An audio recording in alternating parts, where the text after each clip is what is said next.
Welcome back to episode 1. If you thought we had a lot of episode 1s before, you are in luck. Now we have another episode 1. Twice a week we're going to be doing episode 1 around here. We're going to go ahead and give you a Wednesday night chaser. A little way to make our stuff a little easier to take down. Some stuff we have is a little sharp. Sometimes you need that chaser on the end there so you can have a little bit more time for happy hour. Takes off the bite. Takes the bite right off. I am at Ref Marsh. We got Kevlar. Tell me. I always forget it. It's Kevlar on the rocks. No, it's not. With an X. With an X. One of these days I'll get it right. When we hit episode 2. Yeah, whenever you log in, you'll probably see it. Yeah, I did that once in a while. By episode 2, you'll have it down. Don't worry about it. Mm-hmm. Kevlar, what are you having as a chaser today? I'm having some just good old Budweisers. Good old Budweisers. I'm having Sparkling Harvest Spiced Apple Cider. Looks like it's Sprouts, some Sprouts Farmers Market brand.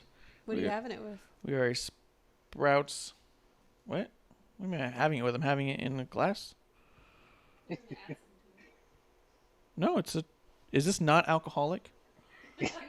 Oh, great. Did you give me a non-alcoholic drink?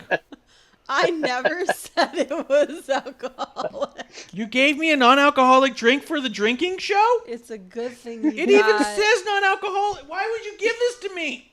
Because you've got like how many bottles that you can add right next to you. Oh, for fuck's sake, dude. I've been... Yeah, you gotta add something.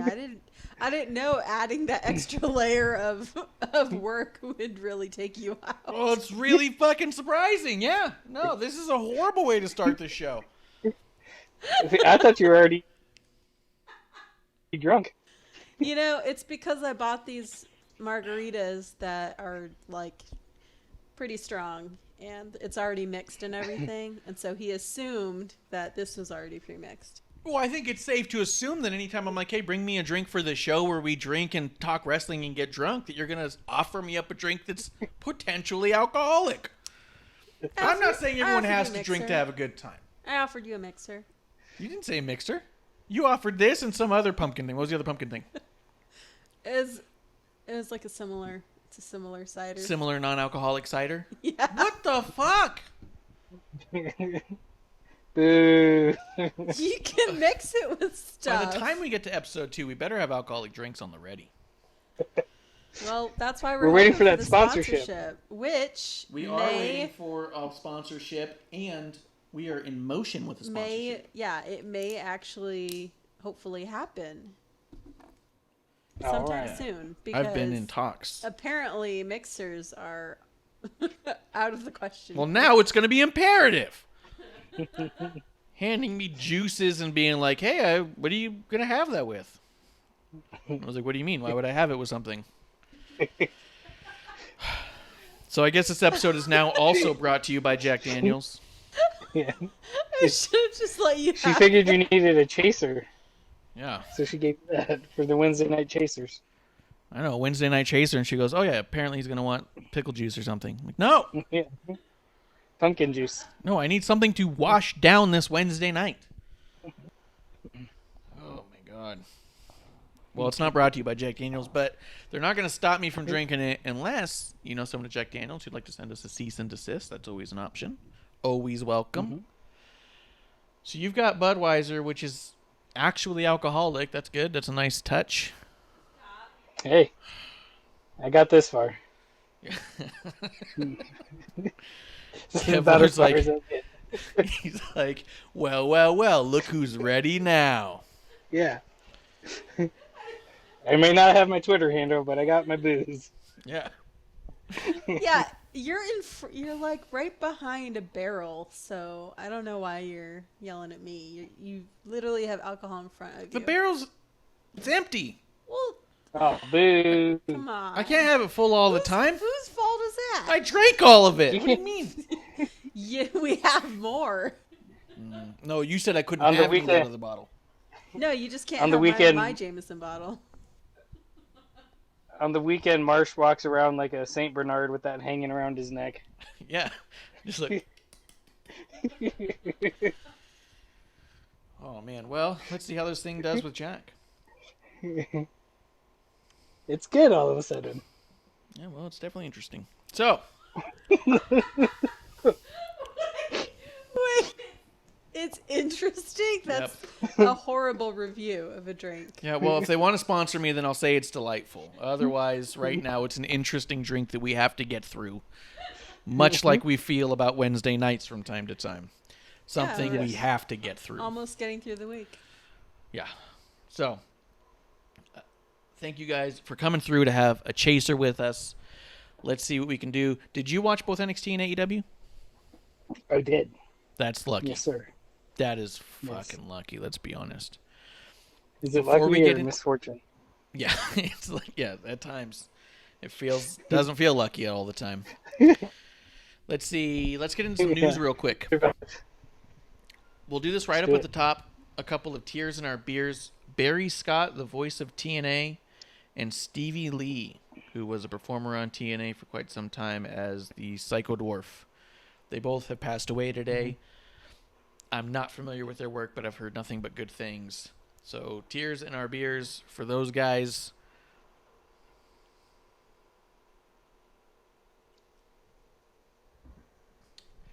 Just to get the downers up front. So as long as we're talking about downers up front, the next thing we have is Gerald Briscoe are you sleeping? Yes. She totally fell asleep just now. She yawned Yeah. right into the mic. Did you mute it at least? Doesn't matter. Never mind. Forget it. I get a look, man. I don't even know why you brought it up, Kevlar. Just leave it. Just Sorry. leave it, Kevlar. Yeah.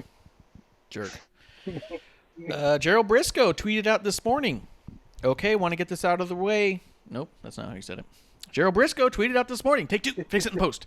Gerald Briscoe tweeted out this morning. Okay, want to get this out the right way.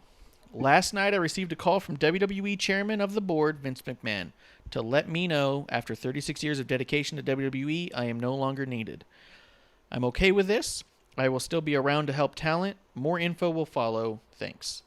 And he tweeted a couple things throughout the day about him leaving the company and not being angry and all the support he was getting from a ton of people. Let's see, I appreciate all the well wishes. I would also like to add that I need a little space.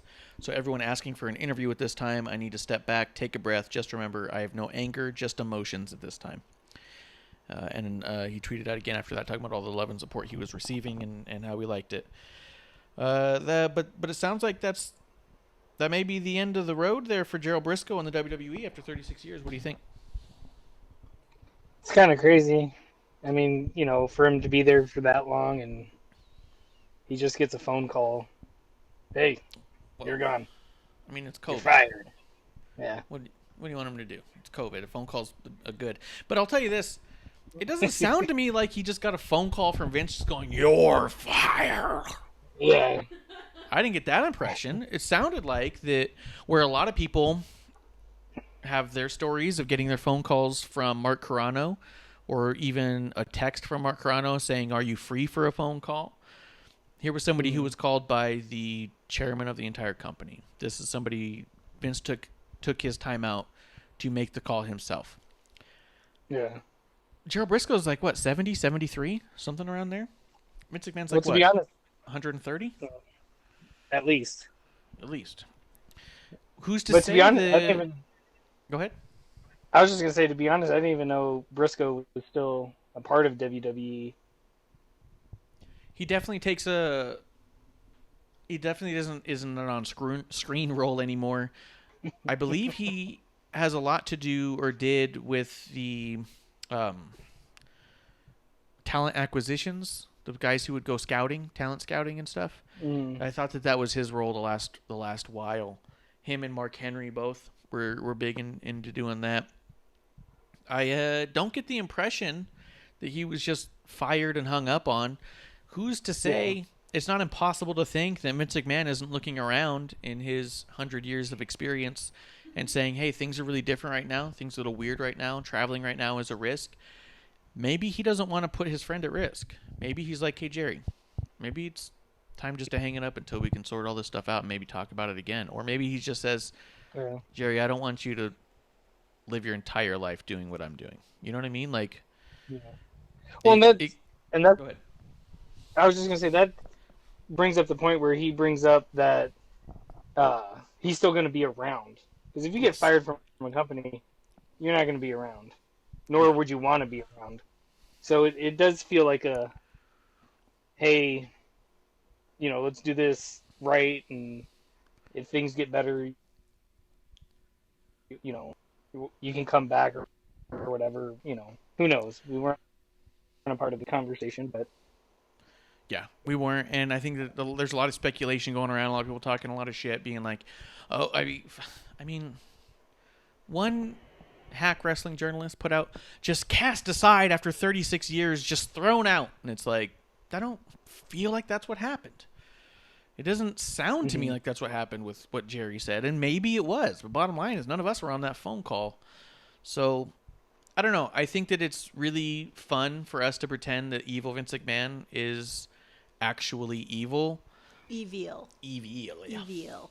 But I also think that a lot of stories from a lot of people who have worked closely to him have always painted quite a different picture. And so we can either believe our own hype, we can believe we're insiders and we all know it all, or you can actually listen to the people who have known him who say, "Oh yeah, all that stuff that you see on TV isn't really him at all," and think, "Hey, maybe this guy actually made a decision based off compassion and not off of evil intentions." I think you can take it how you want, I suppose. I do think that Gerald Briscoe had an incredibly long run. I mean, think about it this way. We know who Gerald Briscoe is, and we look up to him and like him, and he stopped wrestling by the time we even were born. I mean, obviously with the Stooges, they came back and did spot matches, but it wasn't like a full-time wrestling gig, and it was comedy stuff. You know? yeah. But I mean, he Gerald won the Briscoe, 24/7 title. He won the 24/7 title, so, I mean, that's a good run. Mm-hmm. Likely the oldest person to win it. Roman's never done it. That's true. Roman Reigns has never won the 24/7 title, so That puts things in perspective. It does. Yeah. Show up and win, except not the 24/7 title. Idiot. Yeah. Stupid. Yeah. But I think a little tears in our beers for Briscoe. It was really cool running into him the couple times that I did. And, man, his stuff is easily rewatchable. What's going on? Anything I can do? Nothing? Okay. But, yeah, I think that, hey, we can all pretend that Evil Vince is as evil as it gets, or we can take a step back and just appreciate a guy's career and say, hey, maybe there's more to this story than we know. And we can't assume that we know everything every time we hear anything, right? Yeah, that's why we just play dumb most of the time. Yeah. Yeah. So tears in That's our how I beers. We'll get- see you down the road, Gerald Briscoe. I hope we do see him in some capacity pop up here and there. Yes, cheers. But did you know about the Briscoe thing, or did you find out when I read that? Yeah, right when you read it. I had a feeling. I just had a feeling. My gut told me that I should have told you that before. Yeah. Yeah. Let's see. Guess what? This happened. Yeah. What do you think about it? What do you think? What do you think? Yeah, come on. Was there anything else you wanted to hit before we get into any other topics? I don't think so. No. So I'll mention this real quick. MLW is coming back to TV. I don't think it's national TV. I forget the network that it's on. But it is going to be Fubo, on Wednesday right? nights. Fubo, right? Fubo, I think that's right. I think it's on Fubo. Yeah. And it's going to be on Wednesday nights. I do believe it's going to be on at a different hour than both NXT and AEW, so it's not a third member in a war, but it is on the same night as everyone else. So that just means if you're a big fan of wrestling, Wednesday's going to be a night to behold in general, right? Always rooting for our boy Hammerstone there. And EJ Sparks has been popping up more and more in that kind of realm. Have you seen that? Mm-hmm. Been pretty excited about that. Big fan of him locally. Yeah. But apart from that, I think that kind of brings us into the shows. I'll bring this up real quick as far as Wednesday nights and ratings go.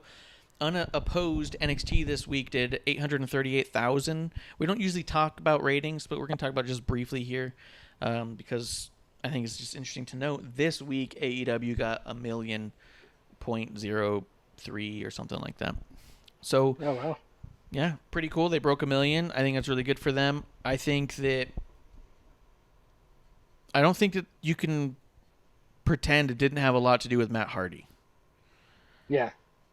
I feel like Matt Hardy drove ratings this week, and maybe we'll talk about that when we get to AEW. But I do think that it's pretty cool that they did break that 1 million point. Yeah. Do you think, because a lot of people are saying it, with their ratings being as good as they were this week and the previous weeks, that they should just go ahead and split the days and try to get one of them off of Wednesday nights? I mean, I liked it, or I like it personally. I find it easier to get through everything, yeah. Yeah, because you know, everything falls in line. Yeah. But do you know the reason why NXT was on Tuesdays these last 2 days? I thought it had to do with hockey playoffs or something like that. Does that sound right? Maybe. I know they're going on. Yeah. I thought the NXT was moved for hockey playoffs and AEW had been moved for basketball playoffs. I just don't know if the hockey's on USA. Oh, I don't know. I would guess it would be if they switched around the days, but that's my understanding of why it was moved. I don't know that I don't know that it's as easy as everyone's saying. They're like, oh, well, that settles that. Let's just stop having a Wednesday Night War and move one of these shows over to Tuesday. I don't know if you can just do that with network contracts. You know what I mean? Yeah. I don't know how much. I don't know how much say AEW or NXT even had in it being on Wednesday night to begin with. Yeah, I don't think it's proof that I know AEW doesn't, because this last show they're like, oh, catch us next week, either on Wednesday or Thursday, depending if there's a game 6 or not. And it's like, yeah, you know, when do we find that out? They're still doing the Mayan calendar? Wow. Yeah, I guess so. Yeah. Maybe. Yeah, but they mentioned. Yeah, they mentioned it a few times this past week that, you know, hey, we might be on Wednesday, we might be on Thursday. Follow us on Twitter and find out type of thing. And it was like, oh my god. Okay. Yeah, I don't know. I just don't think that they have as much control. I don't think that maybe WWE could, because they have poll. Everything went silent. All right, are we back? Can you hear me? I'm back. Are you back? Yeah, I can hear you. You can hear me? Okay, cool. I don't think that AEW can just go to TNT and say, hey, put us on a different night. Or the WWE can go to USA and just say, hey, move that show. I think that there's more to it. I think contracts are more complex than that. I think network television isn't quite as fluid as, well, it's better for this one wrestling show, so you might as well move it here. I mean, you don't see that shit happen with like sitcoms. You don't see them flipping all around because they're like, hey, let's find the best spot for home improvement. It either does well in its spot or it doesn't, you know? Yeah. Well, I know a lot of times with Fox, like when the World Series especially is going on, they'll just won't show a show that week. Really? Yeah. You know, they'll just sit there and say, you know, hey, catch us next Sunday. Oh, yeah. Kuro's in the chat. Thanks for coming through, Kuro. Cheers. Let us know what you think. We're going to start doing Wednesday Chasers on Thursdays. Maybe we got to work on that. But we're going to do a review basically of AEW and NXT on Thursdays and keep the WWE stuff to Tuesdays to help make our show a little more digestible. Hey, Kuro says in the chat, don't forget AEW has 2 shows back-to-back next week. So maybe they're going to be on Wednesday and Thursday. Follow through Twitter and find out. So we'll find out. I mean, hey, if we got to mess around a little bit, we do it. You there, Kev? Yeah. I don't know. Things keep coming in all robotic, like in and out. No, I think it's your headphones. Well, it's back now. Yeah, on our end, everything. Producer here, everything sounds fine on my end. Yep. Kiro says that there's going to be 1 hour Wednesday and 2 hours on Thursday, as far as he read. All right. Well, maybe we'll miss part of it and catch on it the next week, and I don't know, man. We'll watch it live. This is what's happening right now. Oh, my God. So let's get into it real quick here. I mean, unless there's something else you had to say about the idea of them just moving. I personally do like the Tuesday-Wednesday relationship. I just don't know that contracts are that fluid that you could just say, hey, it's better for my one show to move it, so just move it. I don't know if you just do that to a network. I feel like a network's got a little more say than that. Yeah, well, the network normally has, their schedule. They're the ones that put everything together, so I don't know. Yeah, that's how I feel about it too. So, Kevlar, what'd you think about Super Tuesday 2? I liked it. I thought it was really well put together. I thought it was really cool that they opened with Adam Cole and Finn Balor for the NXT title. With the amount of backlash they were getting last week for ending it on a cliffhanger and not knowing who's going to be the champion, I thought it was cool and respectable that they're like, we're going to open the show with it, guys. Just relax. You'll know right away. Yeah. Kiro also says if NXT moves to Tuesday, it competes with Impact, so it still has a competition problem. I don't think that's true. I think what you're saying about their schedule is true. I don't think the Impact plays into NXT getting ratings, even if they go head-to-head. Personally, what did you think of the Finn Balor and Adam Cole match, Kev? I really liked it. I thought it was a good match. They went back and forth. I'm not an Adam Cole fan by any means, but I like the outcome, definitely. Yeah, I really appreciated, to me, what it looked a lot like was it looked like the match they probably always wanted to have if they had both been in NJPW at the same time. I felt like they did a really good job of kind of bringing that together. Yeah. So I liked it. I felt like a lot of that mat wrestling stuff, I felt like I was watching NJPW for most of that match. And I thought that was so cool that they put it together probably intentionally that way. Yeah.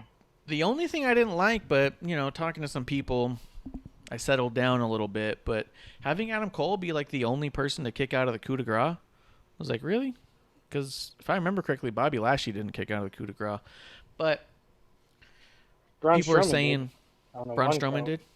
Oh, yeah. Yeah, remember that one? Elimination Chamber? Yeah. Yeah. Did Brock Lesnar kick out of it? I feel Yeah, like he may have. so. I feel like he did. So, and I think KO may have kicked out of it in NXT one time. But, are you putting Adam Cole on the same level as, Brock Lesnar and Braun Strowman? I don't see it. But I get also that you can have a Bobby Lashley or a Brock Lesnar look strong even not kicking out of a move like that, where Adam Cole has to look strong in other ways because he just doesn't look strong in general. Mm-hmm. So he's got to look strong in other ways. So they do a move on him that he'll kick out of that nobody else will, but he's also not going to go over in that match. If he won the match, I'd have been even more pissed that he kicked out and won, Yeah. But I don't know. I just like protecting moves, man. And I feel like Adam Cole doesn't protect anyone's moves. He takes them all and kicks out. And then and the other thing I thought was silly was he does the last shot one time, and on commentary they're like, oh my God, how could that not be it? Wade Barrett said, how did he word it? He said something like, everybody thought that was it. And I was like, nobody could have possibly thought that was it. Yeah. He's never won with that move. He's never won doing it once, ever. So he does it one time and you go, oh, okay. I guess they're building towards something. No one thought that was it. Yeah. What's next? Yeah. What's next? They've done an absolutely great job of explaining that the last shot is a weak finish. And the other thing is that Finn primarily uses the 1916 as a finish now anyways, so. Well, that's what I thought, too. I was a little confused about that. Because I thought he switched over the 1916 and, he does the coup de grace. And they're like, oh, no one kicks out. I was like, that hasn't been his finisher, I thought, but. Yeah. It really hasn't been since he got to NXT, and he did do the 1916 off the top rope. It was pretty cool. I did like the match a lot. I really do like Finn Balor as a champion. A lot of people are upset about Finn Balor being a champion, complaining he's too old to be a developmental champion. What do you think about that? Well, they're proving that NXT's... it's weird, because they talk about NXT not being developmental. Yeah. But then Keith Lee gets his call up, which he needed to be on the main roster anyways. There's no one in NXT his size. Yeah, I think that makes a difference. Yeah. But, I don't know, it's weird because, to me, it almost seems like they're like almost making another cruiserweight division. I was about to say NXT. that. I feel like the NXT is what we all hoped 205 Live was going to be. Yeah. That it just wasn't. And I feel like this is 205 Live done right. You get your smaller guys to put on incredible matches on a bigger platform, and they take it very seriously, and they're not jokes or a weird spot. And I feel like that's kind of what we're getting here. But they've sprinkled in some big heavyweight guys. You know what I mean? Like you said, Keith Lee was there for a long time. Karrion Kross, big dude. Bronson Reed, colossal. Awesome. Yeah. But I don't know. Like I said, it just feels like they're like almost like light heavyweight. Like, you know, I don't know. I hate that they're saying, hey, we're not developmental, but we're moving this guy to this show and this guy to this show now. And I think they need to move somebody else from the main roster to NXT to really solidify that. Because I think moving Finn Balor there was a big move and felt big, even though a lot of people were all like, well, he hadn't done much in a while. I think you move somebody big who has done something recently to NXT, and then it really starts feeling like a third brand. Like Charlotte went over there as their champion and wasn't even on their show most of the time. Like, yeah. And when she was on the show, it didn't make a difference, so it didn't feel like it. And then she still showed up on SmackDown and Raw. You need to have like another Finn Balor type call over that's not Breezango, because they were largely gone for years before they showed up over there. I hate to take an idea from someone else's podcast, but everyone knows I'm a Sam Roberts shill, and he had a podcast come out today, and he talked about the idea of having Kevin Owens come in and take over the Undisputed Era and kind of do a rivalry that way with Kevin Owens and Adam Cole. And I think that would be tremendous. I think that the kind of star power that KO would bring over would be fantastic for NXT and really start to solidify that this isn't just a developmental brand. It is also a legitimate third brand, but it's a different type of WWE. You know what I mean?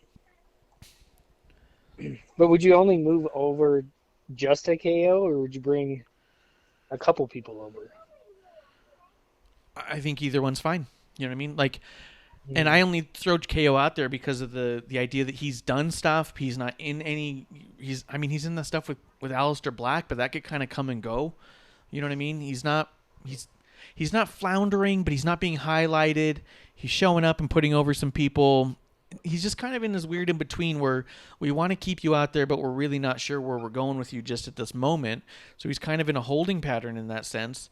And I think that he would surprise people being in NXT because he was just there, right? Where I think that Breezango showing up in NXT, everyone goes, oh, Breezango, I guess, is over here now. I hadn't seen him in a long time, you know? Even Balor, I mean, he got murdered at SummerSlam, and then it was a couple weeks later he showed up in NXT. Like, that was a big surprise.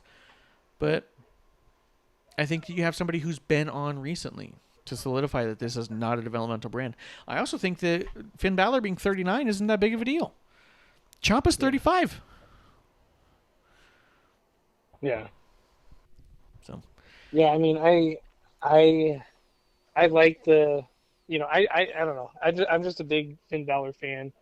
So for people to get upset being like, oh, he shouldn't be a champion down there, then why, you know, even have him down there, really? Exactly. Why are you bringing him down there if he's not going to be there to elevate people and bring them into that same kind of category? I have no problem with him being champion. I don't either. And I thought when he first went down there, I thought immediately he was going to be a champion.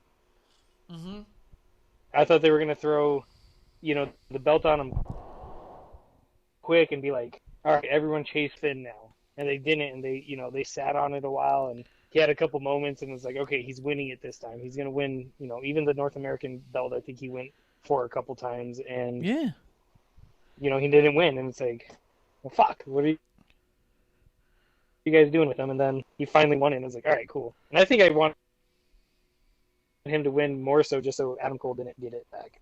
Excuse me. 100%. I actually didn't feel like it'd be a good move putting it back on Adam Cole, to be honest. I think the Adam Cole story becomes more interesting when he doesn't have the title, because he showed up, won the title, he's the new era, he's everything, he's the longest reigning champ. That's his whole story, and I wasn't all that interested in it. I'm more interested in the Adam Cole story as he starts to turn babyface and doesn't have the title, and what does that make him? You know what I mean? It's that whole thing, champion can make the title or the title can make the champion. This is his chance to prove that the championship wasn't making him, that he made that title seem important. You know what I mean? But you only really will know that on the other side, I feel like, So I'm excited to see what they do with him at this point. And I haven't been excited for over a year with Adam Cole. But the Pac McAfee match I thought was amazing. This one I thought was incredibly good. So I don't know. I got no complaints on that. None. Yeah. What do you think about the after the match stuff? Oh, the little interviews and stuff? Yeah, and then the I thought they were done little well. handshake in the back and Yeah. Adam Cole with his babyface promo. Yeah, Finn Balor was the better man. I don't know.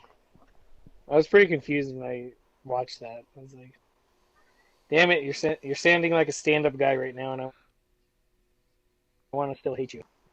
Yeah. And that's just it, is that whole McAfee thing really turned around Adam Cole. We could potentially have a really good babyface Adam Cole. And I know everyone thinks that he's better as a heel than a babyface. I just don't know yet. I don't know, and I'm intrigued, and I'm actually liking this, so I don't know. But I've been booing him for over a year, so maybe I'm wrong. Maybe I should have been booing him the whole time. Maybe I'm the biggest mark. Yeah. Goddamn right. I really like Balor's promo. It's like, people have been asking me why I came down here. This right here, and it's like, good, yeah. Everyone, I've been wondering, from, like you said, why they didn't strap it on him immediately. I was like, I don't know. Then after a while, we just got comfortable thinking, I guess he's just there to kind of help people and coach. And then now that he's on top again, you're like, oh, well, now things can get very interesting, I feel. Yeah. Let's see. Anything else about that match you want to get out? No, I think that was it. Got my piece in. What'd you think about the Garganos and the Tegan Knox thing in the house? I didn't see that. Oh. What was that? I mean, it was like 3 little segments they did where Tegan Knox was having dinner with Candice LeRae and Johnny Gargano. Oh, really? Yeah. Did you watch it on Hulu? I watched it on Hulu. None of that was in there. Oh, shit. They cut it all out of Hulu. Man. Sometimes Hulu gets it right. I'm just going to say that. But NXT shows up the next night on WWE Network, and it's there in its entirety without commercials. So it's like shows 120 minutes just straight through. It's really good. Oh, really? Yeah. Shows up right away. I didn't know that. So I have to remember that for next time. Check it out there then. Yeah. For next Wednesday night chaser on Thursday nights. Yeah. Wait, so did you watch NXT this morning then? No. I watched it yesterday. Because it was on Tuesday, so I watched it. It was on Tuesday. All right. I don't know. We'll figure it out. This is tough, man. Yeah, no, it is. It's no good. I will say this is... apart from there being a couple clever lines, I really don't like the Gargano segments in the house. I'm just not a fan of the way that they're shot and stuff, so I don't know. I do think that it's interesting to have Candice LeRae and Tegan Knox in a story where Candice is trying to lure Tegan to the dark side, as it were, but not a big fan of those segments in general, but I am interested in the story enough. Let's see, Velveteen Dream came back. Did you see that? I did see that. What'd you think? He's back. Yeah, I don't know that I Yippee. cared. He's got that weird little hat on now that he wrestled in. He was just straight trying to wrestle in the hat. Yeah, was that was weird. What? So even Cameron Grimes takes off his hat on the way out. That guy's disgusting.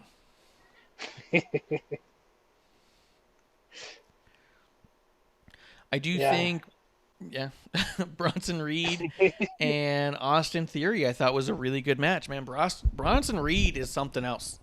That dude was laying it in, and I'm sitting there going like, I mean, there's sometimes you think, oh, that person seems really cool, and I bet you they're fun to wrestle and all that. I bet you they're great to work with. Watching Bronson Reed in that, it's like, I don't know, man. I'd just rather be a fan at all times. I don't want to be in a ring with a guy like him.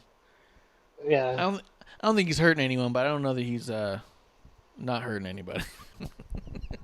Well, I mean, he's laying it in. Yeah, I mean, Austin Theory's face was a different color the whole match. And I don't know if it was after they pointed it out, but I get like that. Just kept staring at his face and like it looks way off. You know. Yeah. Bronson Reed put Austin Theory into traction early on in the match. It was Yeah. like, let's just keep it rolling. Keep it going. Play through. But I thought it was a really good match. I thought Bronson Reed looked amazing in it. And I really want to see Bronson Reed take some titles off some people. Yes. Yeah, that was awesome. I mean, would you be interested in him in the NXT title or North American? I think he still seems new enough to us that I think the North American title would be the move to make. But I'd like to see him eventually hold the NXT title. Yeah. But at the same time, I think that with Balor being a champion, you have a good 4 months worth of rivalries where Balor can win and you build up towards carrying Cross and Balor. And I don't want Bronson Reed in the middle of that. I want that stuff to happen. So I say let Bronson Reed grab that North American title and give that thing a run. You know what I mean? Who was the last person who held the North American title for an extended period of time? Roderick Strong, maybe? Yeah. Probably. You know, most people had it for short periods of time. So I say put Bronson Reed and let him roll. Oh, we're good. Did you kick the... No, but I saw that kind of flash. Yeah. Okay, we're good now. We're Camera good. just flickered. Yeah, our camera flickered. Are you good, Kev? Oh, I can't hear him. We can't hear you. Go to FaceTime. You're gonna have to get to the top where it says video. Do you want me to move the monitor? Or do you want me to do it real quick? All right, hold tight, everybody who's listening. Okay. If you're checking out the podcast, go to make sure it's on I Show You on the bottom one, the output. Yeah, it is. Yeah. What's the top one? The top one's your mic. And the bottom one's definitely I Show You. Yeah.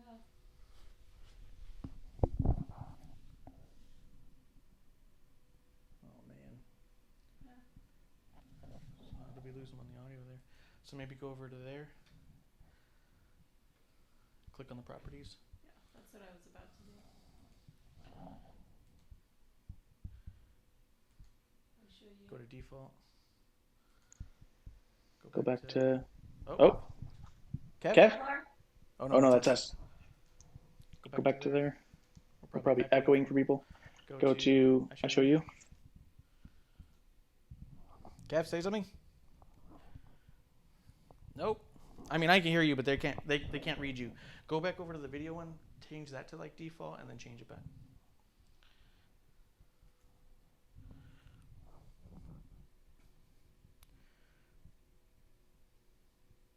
That's the default. I don't know, just pick one. Okay.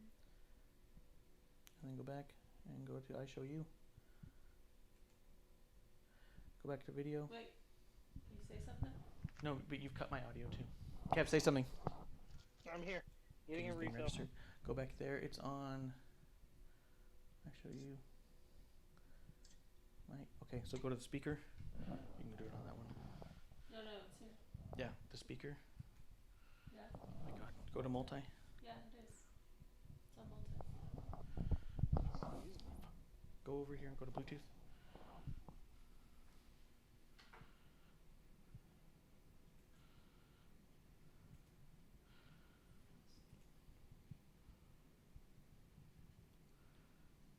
Okay. Click on speaker again. Just gonna check the football score real quick. Go to my AirPods. Go to my AirPods. And now go back to multi. Wait, I can't hear him even. Kev, say something.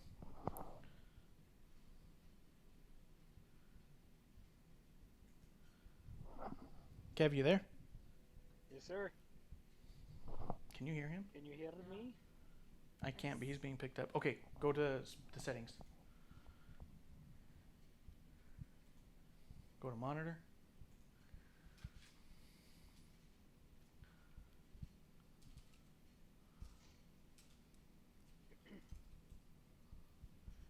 Change that to default, and then hit done. Go back, change it to multi.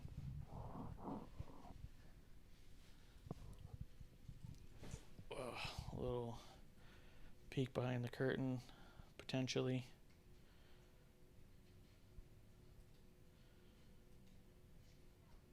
Kev, Yes.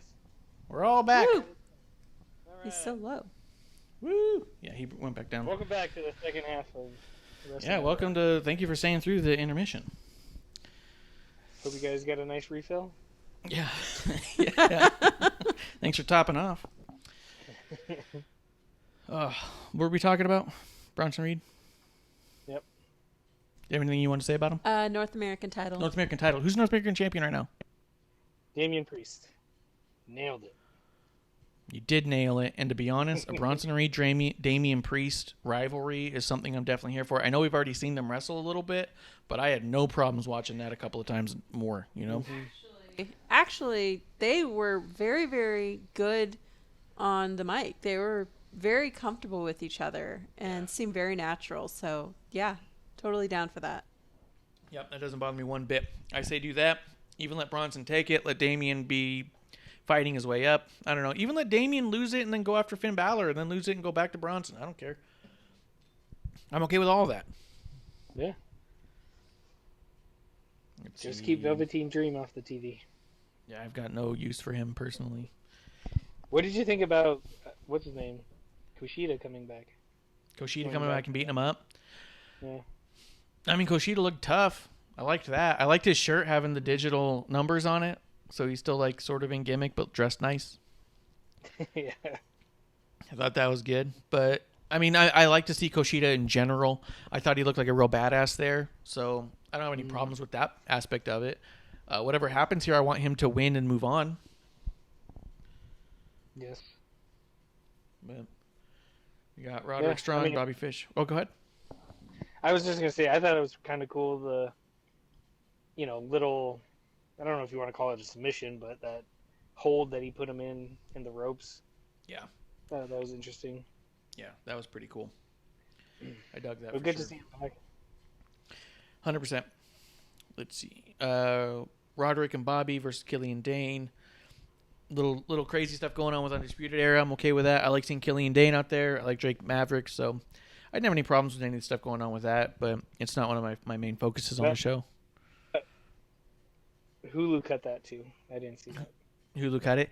It's such a like a lower kind of thing on the show. It's not like if we were to be doing top fives on this, that wouldn't have come up. But they're putting on good work, and it could turn into something. I'd like to see Killian Dane do more and more. Yes. Let's see. Yeah. That brings us to the main event, though. What'd you think of Battle of the Badasses? Rhea Ripley versus Martinez. What's her first name? Oh, my God. Mercedes Martinez with Robert Stone. With the good old Bobby Stone. What do you think of them? It was good. I liked it. I was kind of confused with the lead up with Robert Stone before that with what's her name, Chauncey Blackheart, where he's about to smash her tank and.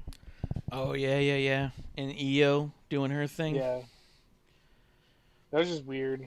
But anyways, the main I event, think it's a little soon, to be honest, to be putting Shotzi Blackheart in a title match. I do too. It feels a little bit like when Bianca went for the title, and you're like, but we've barely seen her. That feels a little premature, you know? Yeah. To me, I thought they should have had this be the number one contender match in the steel cage. Yes, but I think that they're trying to keep Rhea away from the title, and if you hold off on Rhea versus Io, that makes sense. So I think that if you're going to do number ones, then you got to have Mercedes go over, and apparently they're really trying to rebuild Rhea after she got derailed so well after the WrestleMania loss. I'm not saying that she's... I wasn't one of the people who subscribed to she's totally buried now, forget it. But it did definitely derail some of that momentum she's trying to build back. And I think they're getting there. I thought this match was really, really well done, and I thought it was really cool to have this women's grudge match main event the same show that had a men's title match. You know what I mean? Yeah. And it was really, like you said, it was just a grudge match. It wasn't a title match. It was just one-on-one in a cage. They brought weapons in, which were cool, and I liked it. Yeah, I thought it was really neat. I mean, there was that scary moment when Rhea was trying to do the riptide, and she slipped a little bit, so she had to regain her control of Mercedes and then put her through. But they got through that, and it made it look pretty tough, you know? Yeah. So, no real complaints there. I don't know that I felt personally we needed comic relief during that match, and Robert Stone was definitely there to get people to laugh. Mm-hmm. I don't know that I want a Battle of the Badasses match with two women and then have a goofy guy running around as something to laugh at. I think I'd rather focus on the badass women, personally. Yeah. I mean, it sucks because he's, Mercedes manager. So you knew he had to go down to the ring. Yeah, But he's I don't got to know. be What do you? involved. Yeah. What do you have Chauncey chase him away in the tank or something? I was Like, to also get him really away? confused at why he just stayed up there. Like he didn't once he got up there he was just dangling. That's really awkward. Yeah, that was weird. Yeah, he's just hanging out, Yeah. just sleeping on top of the cage, and then he's been tweeting all day. It's been 24 hours since I was on top of the cage and stuff like that. And I'm like, I don't care, dude. I don't care. Yeah. I don't know. I know that it was making the producer laugh a lot. She got a kick out of it, so I can definitely see it has entertainment value. I just think for me, I'm annoyed by him so often that when it was happening, I was like, whatever. Just Yeah. whatever. No, I get it. Yeah, probably I'm shouldn't have just happened glad he during a didn't have badass challenge. I'm just glad he didn't have a Bigger part. say in the outcome. Yeah. Yeah, that's true. Definitely could have had a bigger role in the finish, so I'm glad that he didn't. But at the same time, I also get it. Like, if you're not going to have a manager who interferes, what's the point of having a manager, especially a heel manager? Like, they should be making impacts on that kind of a stuff. They should be screwing over the babyface to get the heat. Like, I get all that. I get all of that. I still don't like them. I just don't. I don't find them all that funny. But producer was laughing, so I was like, okay, there's entertainment value to it. I get it. It's not the worst thing that could have happened, but that's just how I feel about it. Yeah.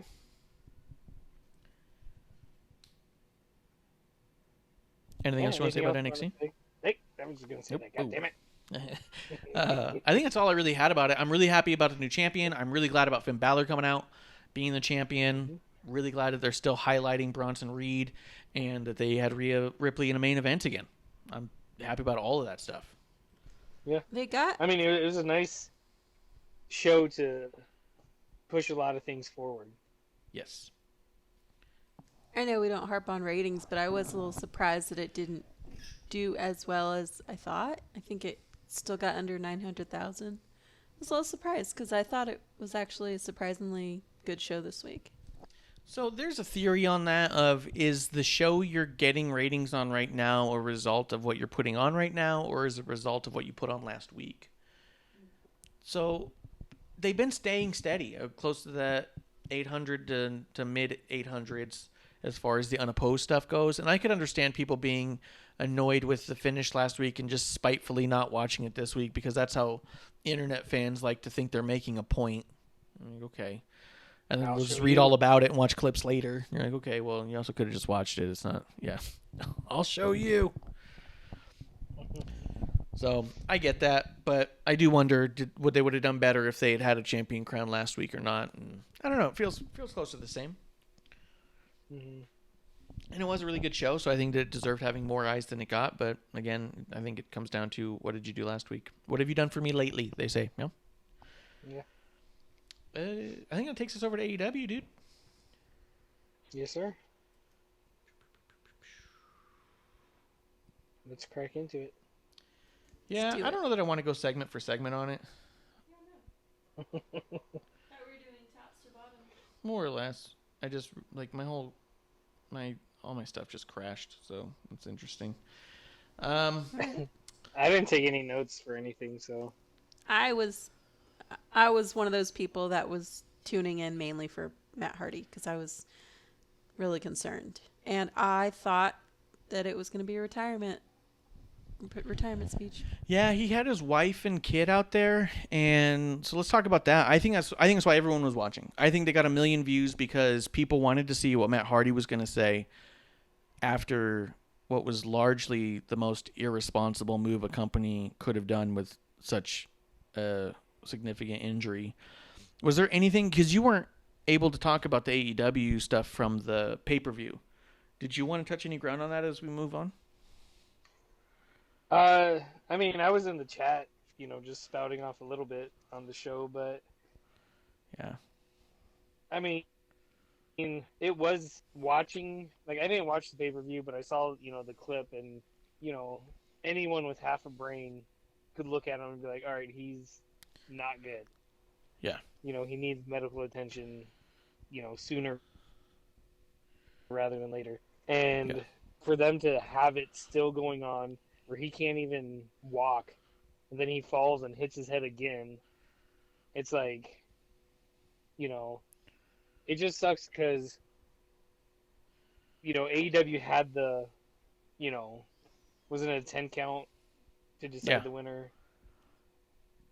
You're really, I don't want to say you booked yourself in the corner like you guys were talking about, but you're in a tough spot at that point. You are, and I mean, Matt was starting to stand up when she started counting. So I think part of the thought process was, oh, if we count, we could just get him count to 10. But Matt is old school and a warrior, and his muscle memory is going to come through before his brains are going to come through, and he started to get up. So I think that if you try to count to 10 and he doesn't let you, I think you call it a no contest or keep counting, because it's not like he was successfully standing on his feet. Just keep counting, because he's going to keep falling, and then boom, it's over, and forget it, and we'll figure out another way. Yeah. Well, see, and I think, I think creative could have easily done a lot with that. Okay, Matt Hardy's gone, but, broken Matt Hardy's here now. Or, a different one of his personas, or even a new persona that no one's ever seen before. You can even have him come back with a mask on. Yeah. I'm not Matt Hardy. Whatever. But just the sheer, irresponsibility of letting that continue is pretty bad. Yeah. It's, I don't know. And to be honest, as much as this segment was nice, and as much as you could tell that Matt Hardy was affected by the amount of outpouring of love and concern on social media, because I think he also understood and made it clear that he understood that even the outrage was due to people caring, people wanting him to be okay. So there's outrage because they care, not outrage because they didn't like it. It's just outrage because, hey, we care about Matt Hardy. So I could see all that stuff being a factor, but I think that as much as like we mention it here and there and try to stay too much away from, well, what if WWE did this? I think that in the other company, I think this would have been seen as tasteless. Someone marching out his family to get sympathy and taking the blame to get heat off the company. You know what I mean? Yes, and I was going to bring it up, and since we're kind of there, how much of his speech did you feel the AEW brass, if you will, said, hey, we want you to hit on this point or mention this? Because to me, there was a couple things in there where it was like, it was written for him. Say this. You know what I mean? I honestly, my gut tells me it wasn't written for him. I think that Matt Hardy is so happy to be there because he's given all the creative freedom he's given that I think he was just being a company man. And I think he was doing and saying, because he's also been doing this long enough and he's smart enough to know what to say and what not to say. Mm-hmm. You know what I mean? So I think that where sometimes we think that people in WWE are scripted and you find out from talent later on, oh, that all came off the top of my head. I think this is a similar instance of him protecting the company and saying what he knows a good company man would say, Yeah. And 'cause probably I from definitely a don't from a think- heartfelt place. He probably truly feels that way. He probably truly Yeah. does feel that he's at fault. But I think that that's a little, given the way that Tony Khan and the company have made comments about his condition and such, I think that it's also a little inappropriate to allow him to take that blame. Yes. Oh, yes. And I definitely don't think the whole speech was written for him or promo, but to me, it felt like, hey, we want you to say, touch on this and, you know, take blame here and take it off of us type of thing. Whether it was or not, I don't know, but it definitely felt like that to me. That there's, hey, we want you to hit a couple of these key points. Whether they said it to him or not, say whatever you want. yeah, a lot of this felt like this was designed to get heat off the company. And I feel like that's, I just feel like that's shitty. I also feel like in his promo, he's saying, hey, I'm going to take time to heal and recover. And he goes, and when I get cleared to wrestle again, then I'm going to be back and I'm going to come for gold. And you're like, okay, cool. He wants to come back and do a championship title run of some kind, or at least go for it. And then you go, wait. I thought you were cleared to wrestle.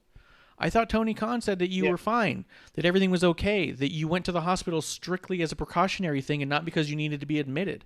I thought that the doctor cleared you to wrestle, that you're good to go, and that's why you finished the match, because you were cleared. But now you're not cleared?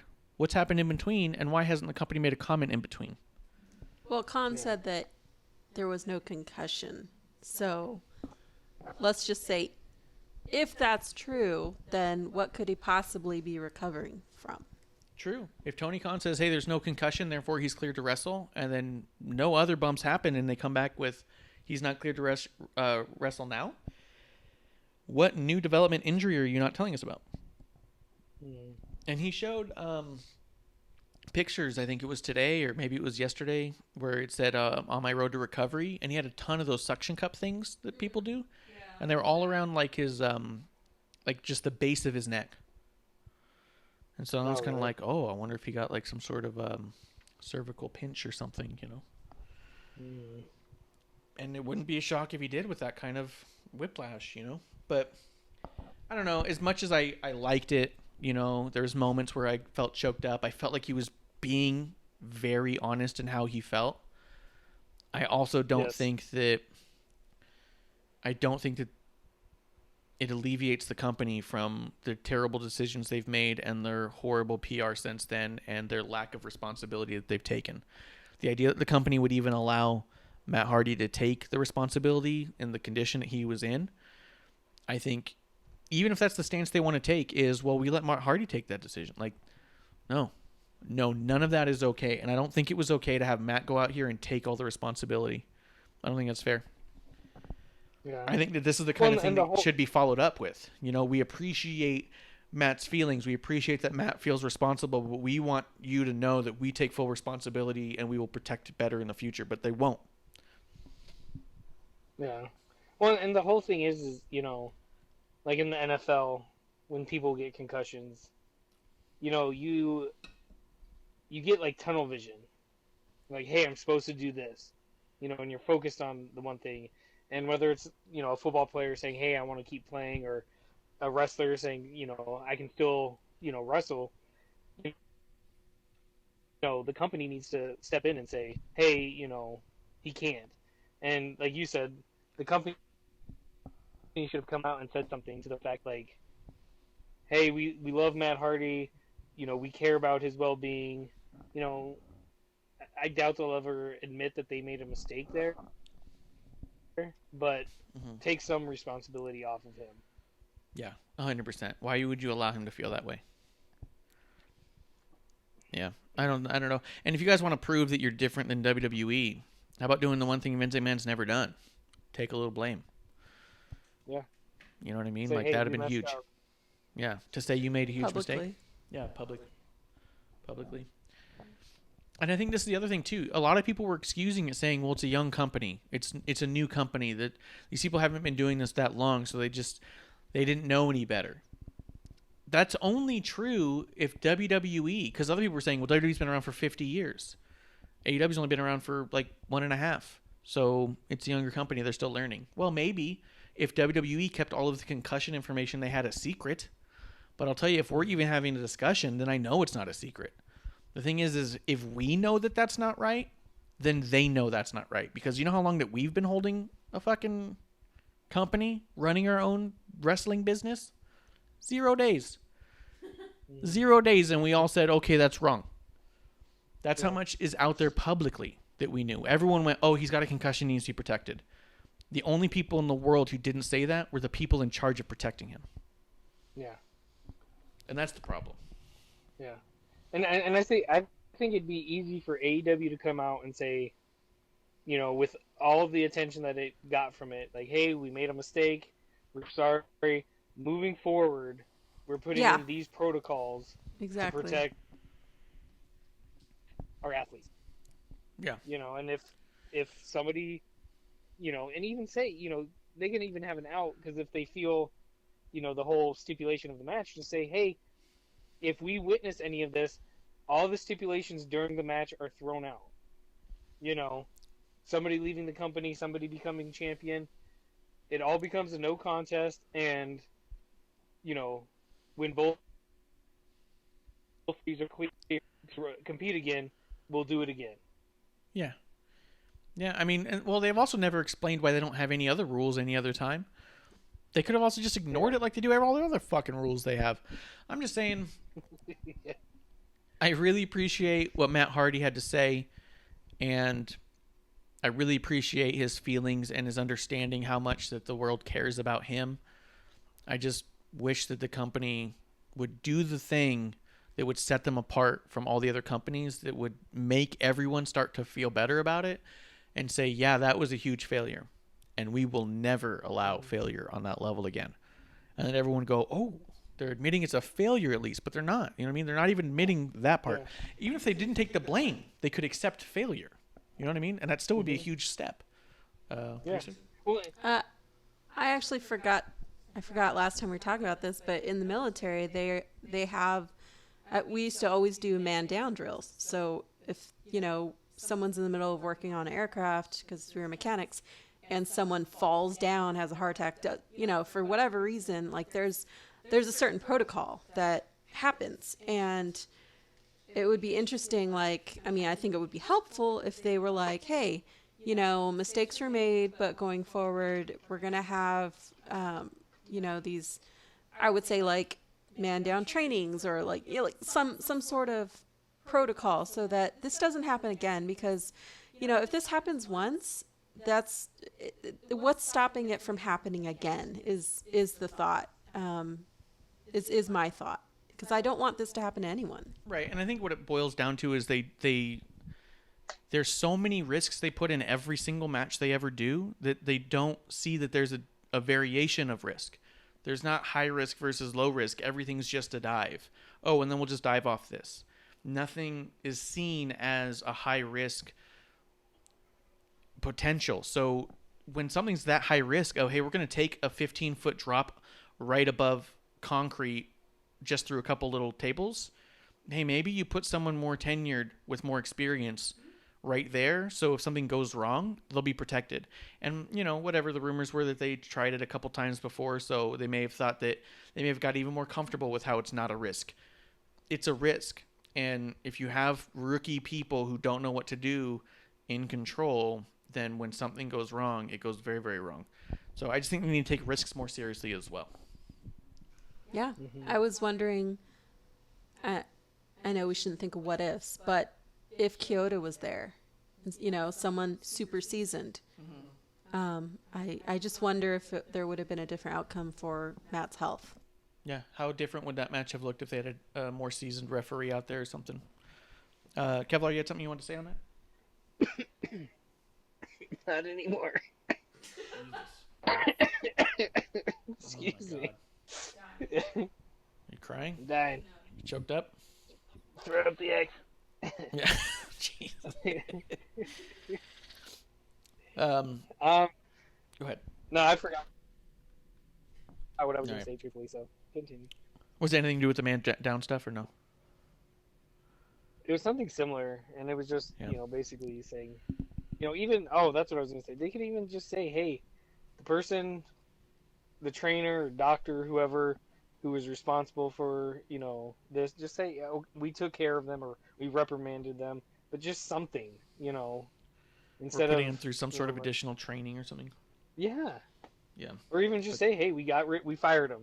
You don't have to say name names, but, just something to, like producer said, to make sure this doesn't happen again. yeah, they 100% have taken no fault, taken no blame, and have taken no steps towards any level of responsibility for anything being other than perfect that night. And that's shameful to me. Yes. And we'd say the same thing if WWE did it. Yeah. Well, and I think, truthfully, if WWE did this, I think they'd be going through the ringer right now. Yeah, there would be no apologies for them. Yeah. And, AEW, oh, well, you said, oh, we're new. We didn't know. It's Yeah. like, come on, even the ref, she threw up the X right away. Yeah, And then, Aubrey. Yeah, she threw it up like yeah, 3 times. And yeah, still, the fuck you gotta do? Stop a match yeah. around here. Let's see. So the other big thing on here, unless there's anything else you want to say about Matt, other than we love him. No. Yeah, you love him. Get better. See you soon. Yeah, I'm actually excited about the concept of him battling it out for the world title. I think that could be very cool. Yes. I'm glad that Sammy Guevara can't try and kill him anymore. Yeah. Christ's sake. Let's see. We got the Kip Sabian introducing his best man for his wedding. You saw this segment? Yes, I did see this. I wasn't a big fan of the hokey jokes to begin the thing. I didn't like the idea going into this. We were doing another wedding angle with anybody. Can you think of any good wedding angle stories that we've ever had? Macho Man and Elizabeth. That was amazing. I think that's the most recent one that was successful. I think it's the only one. Yeah, and having Jake come out there and Hunter and all and that. Stephanie was hilarious. Right, but think about Hunter and Stephanie. We loved that as kids. When you rewatch it, you go, "Oh, I shouldn't have liked this at all." Yeah. Me Too wasn't around back then. Yeah, no, it wasn't a thing yet, and they took full advantage of that. So yeah, there's no good wedding storylines. How do you even try to do one? So they do one, and then they have Brian Pillman come out. They have some random schmo guy come out, pretending they're gonna be the best man, and then they have the best man, because that's clever and awesome, come out, and it's Miro, the former Rusev of Bulgarian fame, coming out there looking like the real Slim Shady. Yes, who was a part of the last wedding angle in the other company. Yes. Now here's 2 things. Is someone said, "Oh, I hope that they make a lot of pot shots at the other wedding angle throughout this wedding angle," and it's like, no, I don't want that either. This hurt my heart a little bit to see Rusev come out as Miro, as himself. First off, looking like Slim Shady. Secondly, it was like heartbreaking to be all like, ugh. He just left a place where he complained about the creative and he complained about being put into stupid storylines he didn't want to be part of. And he's in another fucking wedding angle. First off, the last wedding angle he was in wasn't his only wedding angle he's been in. That's like his 3rd wedding angle, and now he's on to 4. Well, it's different if you decide you want to do it. Yeah. Rather than being told. Yeah, it's different because this time it's going to be funny. Oh, my God. Wink, wink. Yeah, I don't think that the best man is the best moniker, but it was one of those things where it's like I was so excited because we talked early on about how cool it might be to have Rusev over there. We thought he could be something that they really need, a big monster heel type guy, and he could even be a babyface. People love him, but he's a big dude who can go. We don't have that in AEW, not much, not substantially. So I thought he'd be an amazing presence there. And then to be like, ugh, here we go again. Like, I'm already excited for what he does after this storyline. I'm already over this one. I'm like, okay. They didn't exactly pop him in a top spot. They popped him with Kip Sabian, who's been on TV twice. They popped him in a wedding angle. They had him go out there and make a pot shot at WWE right away. And then they used the Rusev Day graphic to say, "I'm the best man." And it's like, no, can you just be Miro for a day? You know? Yeah, something Yeah, different Miro and Day. not tied to your previous place of employment. Yeah. People chanting Miro Day, and you're like, okay, so I mean, when people did We the People to Jake Hager, they tried to shut that down right away. But with Miro, they wanna roll with it. Look, I'm not even like tired of the idea of like WWE guys going there. So we'll get into that in just a second. I said a lot. Kev, what did you think about seeing Miro come out right here? At first, when I first saw him, I was excited. I was like, "Oh, cool, he's here." And then the memory flood came, and like I said, oh, he's in another, wedding thing, this and that, and I'm like, you guys literally pretty much took him out of where he was when he left WWE and put him in the same exact storyline in AEW. Yeah. And I was like, what the fuck? You guys just had a battle royal where you guys could have brought him out at the pay-per-view, made a splash. Instead, you had Evan Bourne nearly decapitating himself. Yeah. And it feels like a waste. And I I I just hope he doesn't immediately get buried. Switching to AEW. Yeah. You don't want to leave a place and complain about the creative and then end up in a place where they do the same thing with you creatively. It doesn't feel good, you know? What do you think about the criticisms people are saying this is looking an awful lot like WWE right now? No, 100%. Like I said, you know, they took him out of one storyline and put him in the same exact storyline in a different company. Do you think they're And all doing they this did as is a change joke? I sure hope not. That would be awfully hokey. Right? I think that they are doing a lot of this as a joke. I think they think it's funny and clever, honestly. Yeah. I think they find all of it a joke. I think that's the hard part to get through at times is that sometimes you just want to watch some good wrestling and you get a whole lot of jokes and it's just someone else is poking fun at it. It's not like in WWE, R-Truth is funny because he's making a joke of himself in the world of wrestling. Oftentimes in AEW, I feel like everyone there is making fun of the world of wrestling and they happen to be in that cast. You know what I mean? I feel like it's opposite. So here's what I think about the WWE criticisms they get is that, hey, there's got too many of you guys from WWE. The headlining match on this was Luke Harper and Goldust. You know what I mean? I get it. I don't think you can hold it against them too much because at the end of the day, it's business, it's work. There's not a lot of these places people can work, and it's the second highest paying place. I think that what it does remind me of is it does really remind me of WCW more than anything else because I think of like the Nitro days when Bischoff first took over, there was a huge pool of talent that was NWA grown. You had Sting and Flair. You had, I think Luger was there at that point. And Luger wasn't in WWE all that long, I don't feel like. But either way, No. there was a lot of homegrown types there. And then at the point where Bischoff comes in, he's like, well, let's bring in Hogan. Let's bring in Macho Man. Let's bring in Razor. Let's bring in Diesel. And you are using people apart from Diesel and Razor. Razor was in the Intercontinental. Diesel was champion, obviously. Obviously, Macho and Hogan were top of the card for quite some time, but they weren't exactly being utilized at that way at that point. Macho Man was strictly on commentary at that point. You were having people who weren't really being utilized and pushed at that moment and who brought a lot of star power to bring legitimacy to the company. Remember, they were originally where the big boys play, and then Diesel came over and was like, we're not here to play. And he was like making fun of the big boys play angle. I feel like that they're using WWE star power here to bring legitimacy to their company because I think that they found out that having all of their indie guys and bringing in indie stars and to go up against other indie stars isn't bringing them a lot of legitimacy. It's just making them look like a big indie show. So they're trying to show, hey, we're on that level.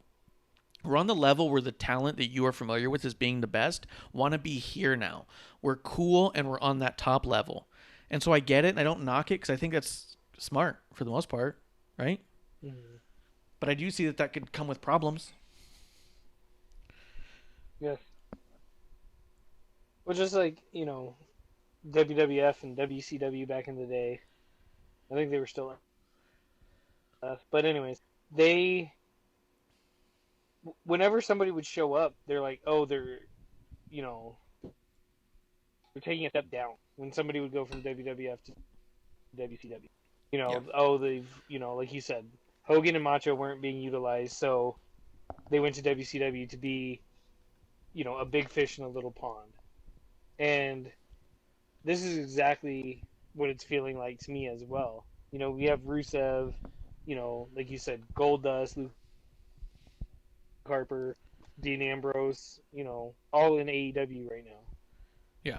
And it just it feels, I don't want to say that the WWE rejects are going over there, but it feels eerily similar to exactly what WCW was doing. And obviously you hope that they don't go down the same path. Yeah.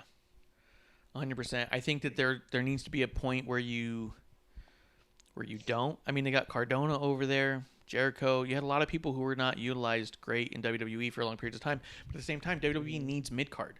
They need job guys. Every big wrestling company needs that. Every small wrestling company needs that. That's how people go over. That's how people become popular. It's how people get to want to watch what they're watching.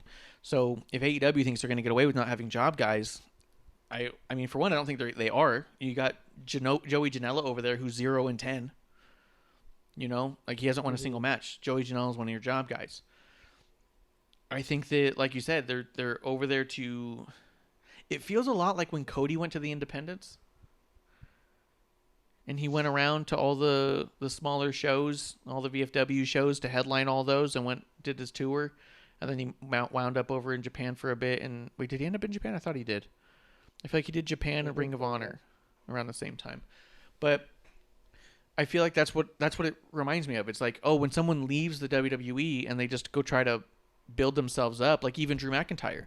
They go to these indie shows and they be the top of that indie show and prove that they have a higher value.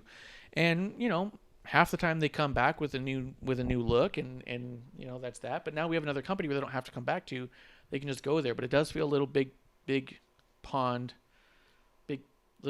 Big fish in little pond. What? Oh god, it's that Jack, dude. Something was in it. What's happening? What's up? I was glitching. Yeah, big time. I had a glitch. Big fish in a little pond. My headphones are fucking Is that up the again. one? Is that... Yeah. So I don't think that I'm not pissed that Miro's here, and I'm not like, oh, another WWE guy. That doesn't bother me at all. But I do understand the criticism, and I do think that the people who are criticizing it from the AEW fan perspective are the people who were really hoping that this was going to look completely different than WWE, and having Miro and a wedding angle is not all that different. It was going to be a platform where younger talent, or the types of talent who would never make it to WWE, would have a large platform to show their star power. And I feel like the more of those names from WWE that come in, the less star power there is to go around. So I get it. I get that criticism. I don't think I'm on board with it in that regard of like they need to stop, but I do think they need to start building some of their own talent to be on the same level as these guys who are coming in, because I feel like you got 1 million views this week because Matt Hardy was severely injured and was telling everybody, tune in to see what I say, and he made it look an awful like it was going to be a retirement speech, and it wasn't. So people were wanting to see if Matt Hardy was going to retire, which I thought was also a little tasteless. But you had that, and you had Miro show up, so you had a lot of people actually telling their friends, hey, you got to check this out, Rusev's here. You know what I mean? Like, yeah. I felt like that was their first big surprise reveal. That was the closest they've had to an oh shit moment ever. Yes. They've been very far from any oh shit moment. I feel like anytime they get someone from the other team, they feel like it's a win. Yeah, they feel like I got one on you, and no one's keeping track. Well, I mean, people are watching and they want to know, but like, well, no one from the other team. Your competitors aren't keeping track. Yeah, they don't mind. Let's see. AEW is not very different. Even the Miro is awesome. I wonder what's going to happen with the lesser known people. Yeah, they need to start building those other people up too. And if Rusev's here to put over Janela, what are you guys doing? But I'm already ready for whatever he does after this wedding angle. I want the wedding angle to be over and done with. You've already made me tired of him. I wasn't a big fan of his promo. Like, I don't think that saying that there's an imaginary brass ring I could never grab so they can shove it up their ass, I think that sounds whiny, and I think it actually comes off a little bit like I never could do it, so it must not be real. It didn't come off like, hey, no one has ever done it. It's like, oh yeah, this is their imaginary thing. To me, I didn't think it was overly flattering, and I felt like it was another, hey, let's have you cut a promo on WWE, put you in a cute wedding angle with some low card person, and then we'll see what happens. And it's like, why do that to him? Which is a little confusing for me because I was following his Twitch for a while, and I do recall when he was asked something to the effect of like, "Oh, aren't you glad?" They asked you who he hated more, Vince or the company. Right. And he said neither. He goes, I got the Right. chance to live my dream, and I met my wife. He goes, why would I be upset at either one of them? And he was having really classy responses to everybody who asked any questions like that. Yeah. So it was a little surprising to hear him say, hey, they can shove it up their ass. But also on that same token, it almost sounded like, because of all the other stuff he's been saying, maybe a little forced. Maybe like, hey, go out there and tell them to shove the ring up their ass. Okay. Yeah. You know? Like, I think I was expecting more from it. And I was kind of let down, really excited to see where he goes, but really not excited about where he came in at. Yeah. Do you think a lot of the criticism of it, do you think it has to do with AEW originally stating that they're not going to bring in other guys from, the other company? I don't think it helps. I think 100% they bit off a lot more than they can chew in all their preliminary interviews. I think the Young Bucks talk too much out of their ass without having any real control over there. I think Tony Khan's going to do whatever Tony Khan wants to do. I'm not even saying that that's wrong, but I'm saying that Young Bucks were brought in and being touted as one of their EVPs, two of their EVPs, and saying that they were going to have a ton of control over here. And almost everything they said in all of their StarCast interviews leading up to their big pay-per-views has all been lies. It's all been false. And if that's a long work, if they're like, hey, we're going to lie to a bunch of people so as we're doing it, it builds us some heat, then they're not doing it right because they got to replay some of that stuff so other people can see it. You know what I mean? I know it because I was there. I watched it. I heard them say it. And then they do these things. They talked about the ugly 24/7 title. Then they got this ugly TNT title. They talked about how they were not going to have a secondary title, that they're going to do a world title and tag title, and that was going to be largely it, women's title. They said they weren't going to have an underneath title at all. Now they're trying to defend that the TNT title's a top-level title. They said they were definitely not bringing in WWE guys. They said flat out, we're definitely not bringing over Zack Ryder when he was let go. They said he's not coming over here. And then he shows up, so it's just like, what's the point of listening to you guys? You know? Yeah, or it just shows how much miscommunication there is behind the scenes. Mm-hmm. Maybe they all believe everything they're saying, and then it turns out somebody's doing something behind their back, and they go, oh, I guess we're going here now. Yeah. So, yeah, I agree with that. They said a lot that it was not going to be WCW. It was not going to be WWE Light, that they were going to be something completely different, and they're just not all that different. They definitely can be fun, though. Let's see. What do you think of the... I don't know. There was other stuff in here. Tay Conti is officially signed. Even though she'd already joined the Dark Order, she wasn't signed yet, which I think is a weird way to do it, but they signed her, so that's good. Well, they said on the broadcast that they're trying to get her to join. Yeah, but you're putting a lot of TV time into somebody who's not signed at that point. That storyline, that's not a match. There's a difference. Let's see. Moxley and FTR had their promo things, which I liked for the most part. The title or the TNT Championship match was the headline match, Rhodes versus Brody Lee. I'm going to be honest with you, I fell asleep and didn't go back to watch it, but I bet you it was fine. I bet you it was a good match. But also now that nobody's talking about it. Yeah, it was good. Was it? Yeah. What? No, it was a good match. It was a good match. Like I said, I thought it would be. I fell asleep. I was so tired, and I just didn't go back. And I went to go see what people were saying about it online. Nothing. No one's talking about it online. Everyone's talking about Miro and Matt Hardy. And I think that's why you got 1 million views. And I don't think there's anything wrong with that. But I think following up Matt Hardy with what was the match right after that? You followed Matt Hardy with Orange Cassidy versus Angelico. I don't think that had a lot of people staying on. You know what I mean? And then you followed Miro's wedding with Joey Janela and Sonny Kiss versus Hager and Jericho. And Hager and Jericho said they're going to go for the tag titles. The Inner Circle has a tag team. And yet we're going to throw 2 more singles guys into a tag team to go for the tag titles. Like, it's really weird for the company. Talked about how good their tag team division is. Well, that's all they're touting. It's just their tag team. You know, Yeah. oh, the tag team this, the tag team this. You know, that's all they talk about. And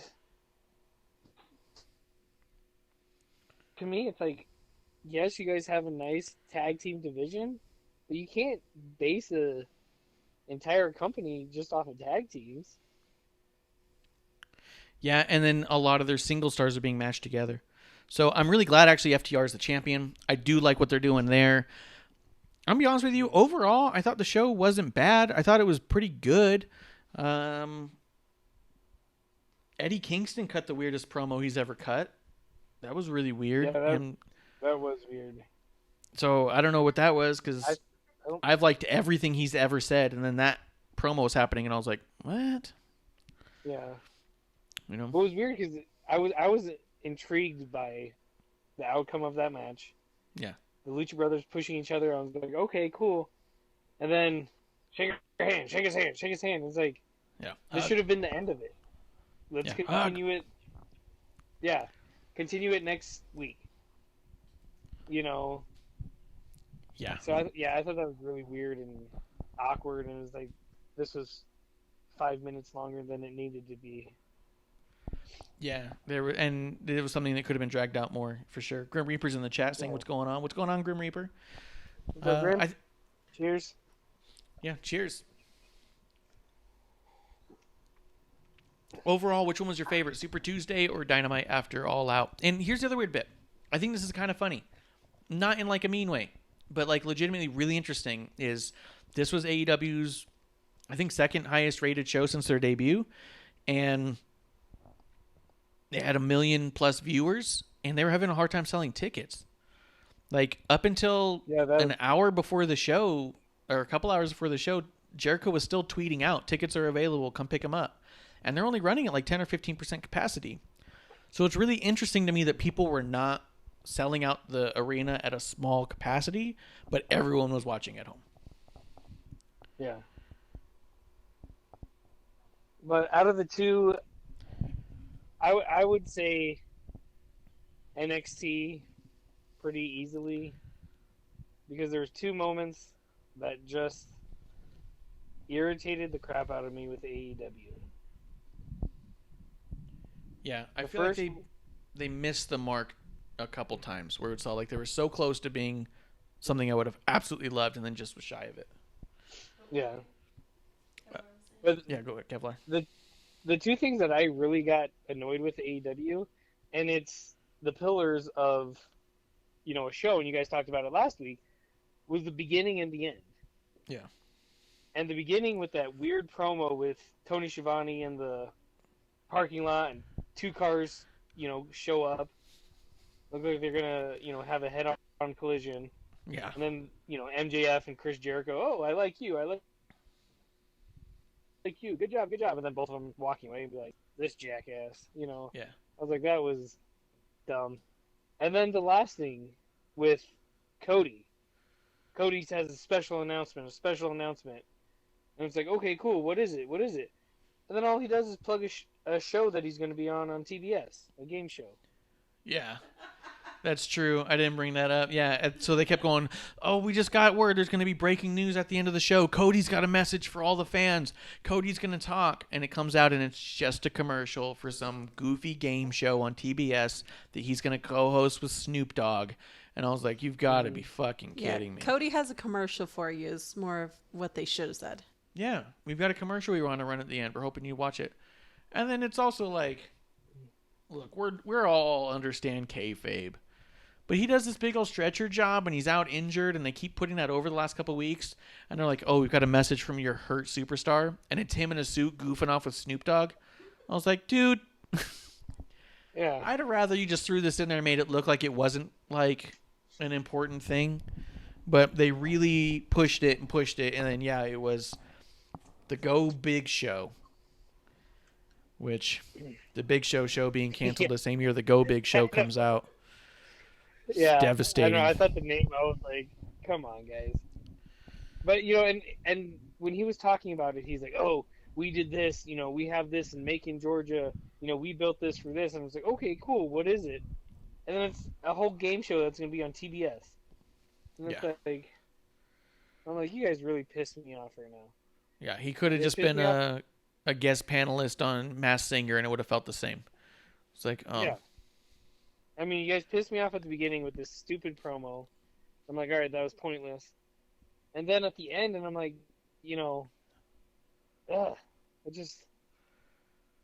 for those two to be the opening and the closing segments, I was like, NXT wins.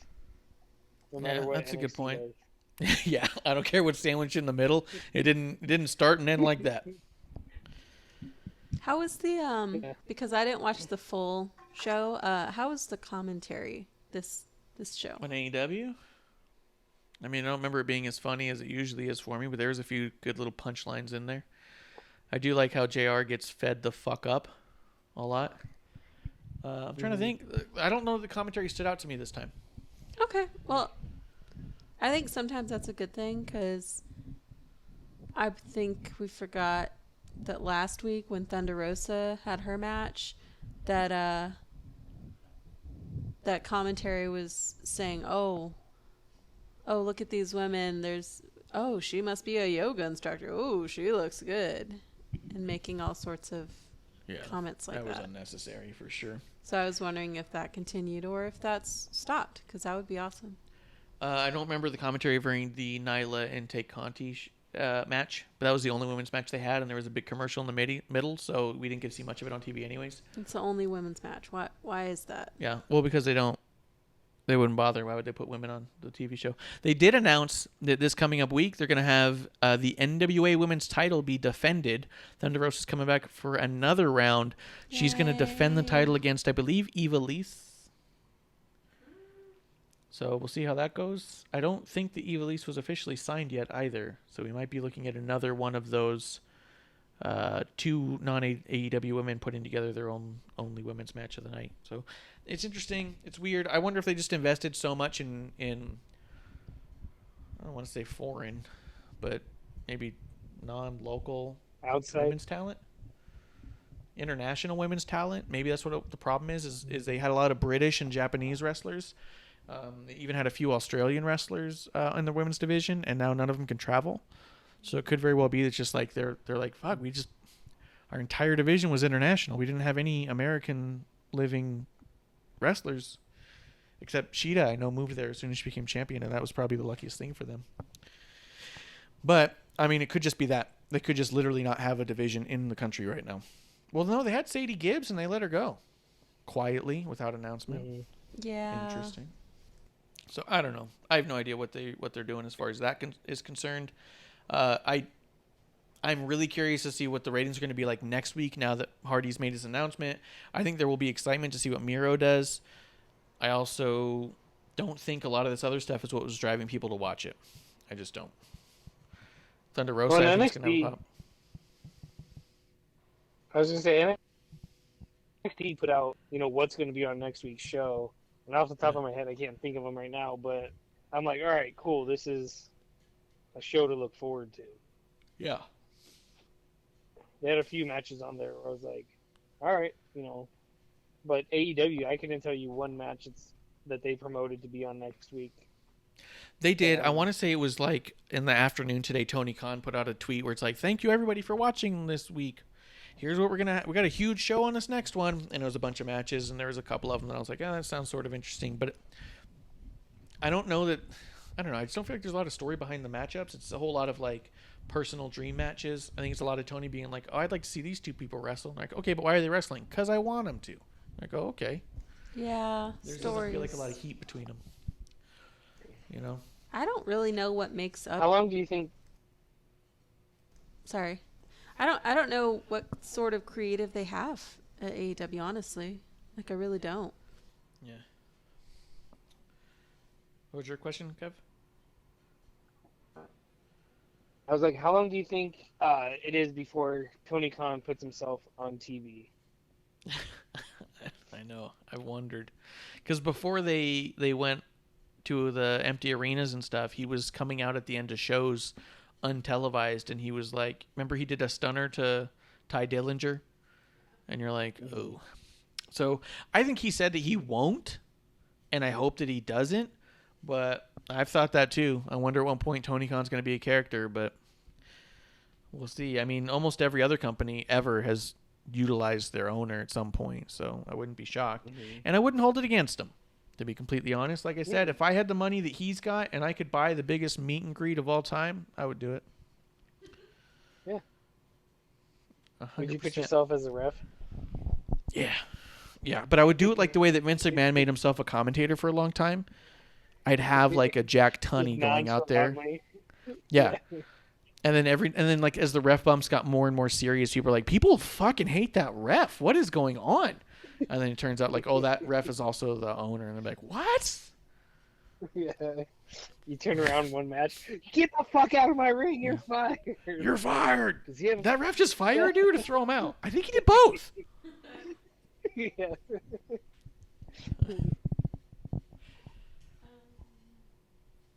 One other thing I was going to bring up too, going back to Miro and all that, is how many times did Kip Sabian mention Twitch, which is obviously a quick jab at WWE.